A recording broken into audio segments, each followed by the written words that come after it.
शेतकऱ्यांच्या नावाखाली कोणी साठेबाजी करत असेल तर लक्ष ठेवा, इंधन तुटवड्यासंदर्भात मुख्यमंत्री देवेंद्र फडणवीसांचे निर्देश.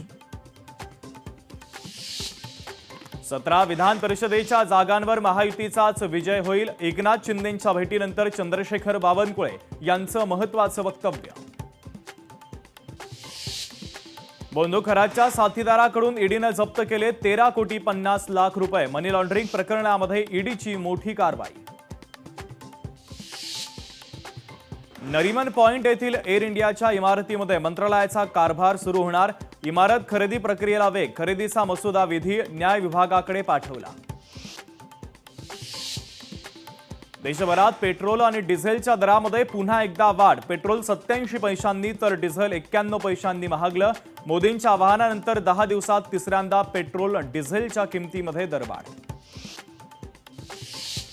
कॉकरोच जनता पार्टीचे संस्थापक Abhijit दिपक्यांचे Instagram account hack. Dipke यांचं बॅकअप पेजही हटवलं. सोशल मीडियावर खळबळ.